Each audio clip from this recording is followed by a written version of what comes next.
Assalamualaikum warahmatullahi wabarakatuh. Perkenalkan, kami dari kelompok 8 akan mempresentasikan tentang bank dan manajemen risiko. Perkenalkan, nama saya Wahyuning Rizky Pangestri dengan NIM 171600209 dengan rekan saya Nurul Afia 171600138, Arta Prawira Dinata 171600142, Azizatur Rofa 171600197. Di sini teman saya akan mempresentasikan tentang latar belakang penerapan manajemen risiko.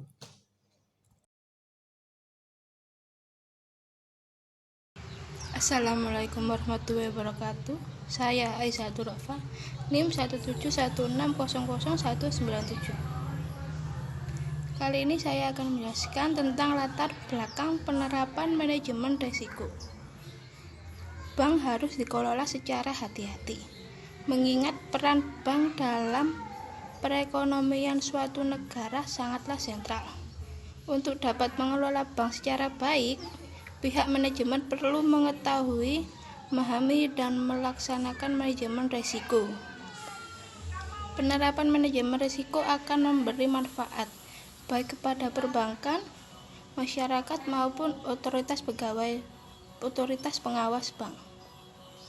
Bagi otoritas pengawas bank, penerapan manajemen risiko akan mempermudah penilaian terhadap kemungkinan kerugian yang dihadapi bank yang dapat mempengaruhi permodalan bank, dan sebagai salah satu dasar penilaian dalam menetapkan strategi dan fokus pengawasan bank, serta meminimalisir dampak dari kegagalan suatu bank terhadap sistem perbankan secara keseluruhan.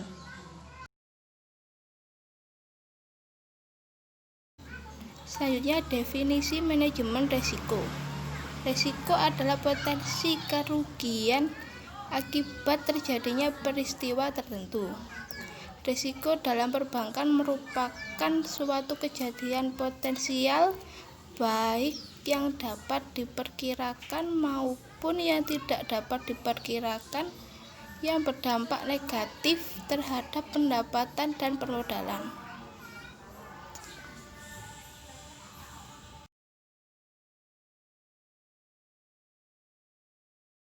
Assalamualaikum warahmatullahi wabarakatuh.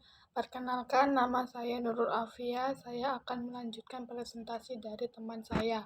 Di sini saya akan menjelaskan mengenai jenis-jenis risiko. Jenis risiko ada 8. 1. Risiko kredit adalah risiko akibat kegagalan debitur dan atau pihak lain dalam memenuhi kewajiban kepada bank. 2. Risiko pasar adalah risiko pada posisi neraca dan rekening administratif termasuk transaksi derivatif akibat perubahan secara keseluruhan dari kondisi pasar termasuk risiko perubahan harga opsion.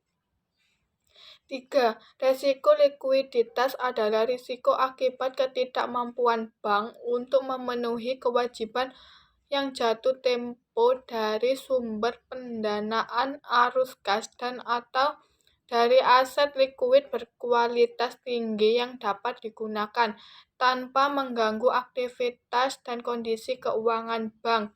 4. Risiko operasional adalah risiko akibat ketidakcukupan dan atau tidak berfungsinya proses internal, kesalahan manusia, kegagalan sistem, dan atau adanya kejadian-kejadian eksternal yang mempengaruhi operasional bank.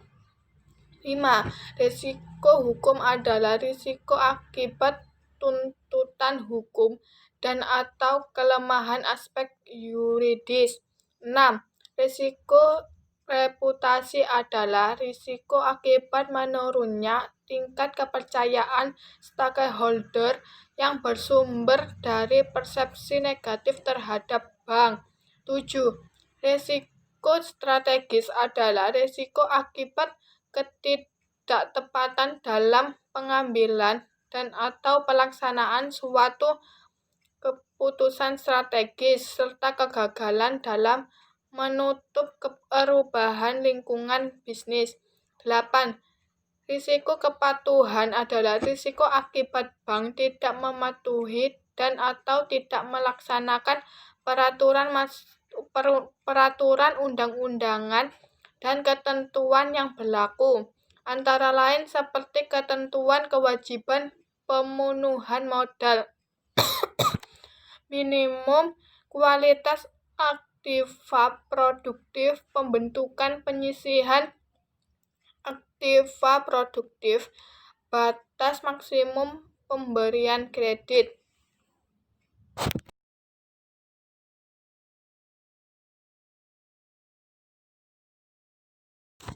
Tujuan penerapan manajemen risiko. Tujuan pokok dari penerapan manajemen risiko di bank adalah memberi nilai tambah dan meningkatkan shareholder value.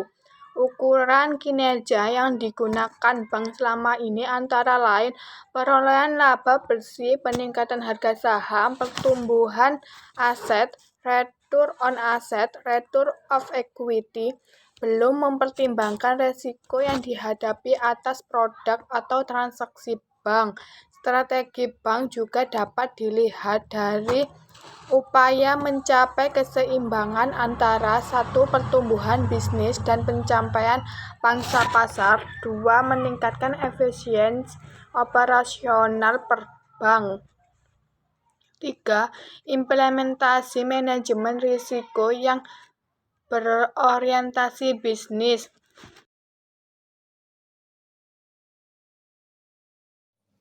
Assalamualaikum warahmatullahi wabarakatuh. Perkenalkan, saya Wahyuni Rizky Pangestri. Di sini saya akan melanjutkan presentasi dari teman saya. Pada slide ke-8, proses manajemen risiko. Proses manajemen risiko merupakan siklus yang kontinu dan tidak pernah berhenti, dikarenakan risiko yang akan terus berkembang sejalan dengan perkembangan bisnis dan usaha bank. Proses manajemen risiko terdiri 4 kegiatan, yaitu yang pertama, identifikasi risiko. Tujuan dilakukan identifikasi risiko adalah untuk mengidentifikasi seluruh jenis risiko yang melekat pada aktivitas fungsional yang berpotensi merugikan bank. Hal-hal yang perlu diperhatikan dalam menerapkan identifikasi risiko antara lain yang pertama, bersikap proaktif dan bukan reaktif, mencakup seluruh aktivitas fungsional. Yang ketiga, menggabungkan dan menganalisis informasi risiko. Yang keempat, menganalisis probabilitas timbulnya risiko serta konsekuensinya.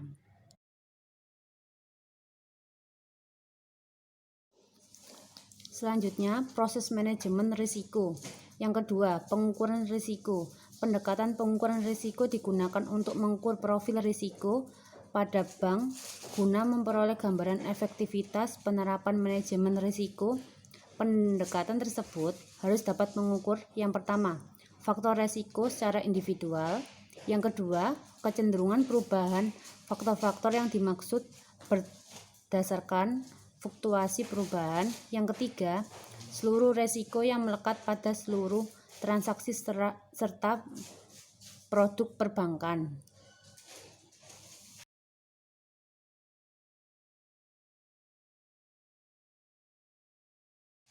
Selanjutnya, proses manajemen risiko yang ketiga, pemantauan risiko. Sebagai bagian dari penerapan pemantauan risiko, maka limit risiko sekurang-kurangnya yang pertama, tersedianya limit secara individual dan keseluruhan. Yang kedua, mempertimbangkan pengalaman kerugian di masa lalu dan kemampuan sumber daya manusia.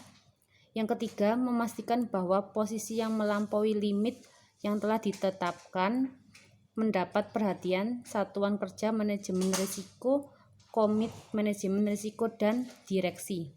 Terima kasih.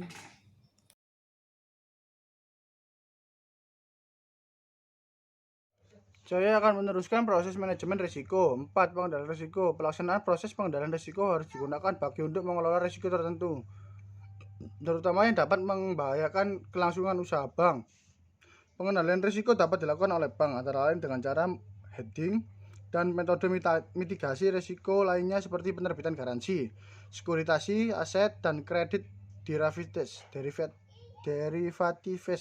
serta penambahan modal bank untuk penyerap potensi kerugian. Studi kasus, Bank Indonesia melakukan kegiatan usaha PT Bank Global. Sejak 14 Desember 2004, BI membukukan kegiatan usaha PT Bank Global Tbk sekitar 8.000 nasabah yang tercatat di 13 kantor cabang. Belum lagi bank dan pihak lainnya yang memiliki tagihan. Jelas akan menambah deretan panjang pengangguran. Semua itu akan menambah beban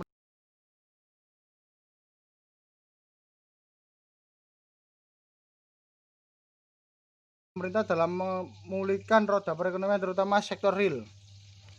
4 alasan ditutupnya Bank Global. Yang pertama, memburuknya kondisi keuangan Bank Global. Yang kedua, tidak menyetorkan tambahan modal yang diminta BI sejak bank tersebut masih pengawasan khusus pada 27 Oktober sampai 13 Desember 2004.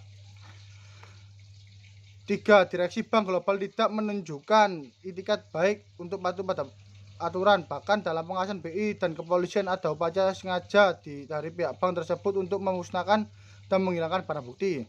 Yang keempat, direksi, pejabat eksklusif, dan beberapa karyawan bank publik itu juga diduga melakukan tindak pidana perbankan dengan merusak dan menghilangkan dokumen-dokumen penting di bank. Solusi 1. Sebagai perusahaan terbuka, semestinya Bank Global transparan dan menerapkan dengan seksama asas good corporate governance. Yang kedua, bahwa kehancuran Bank Global sangat boleh disebabkan oleh sebuah kolusi antara pengelola Bank Global dengan prudence asset management. Yang ketiga, kasus Bank Global menarik diikuti karena kasus ini mencoreng citra reksadana, sebuah instrumen pasar modal yang mengalami pertumbuhan pesat selama 2 tahun terakhir. Yang keempat, kasus Bank Global mencerminkan lemahnya pengawasan BI dan Bapepam. Terima kasih. Sekian dari presentasi kami, kurang lebihnya kami mohon maaf. Wassalamualaikum warahmatullahi wabarakatuh.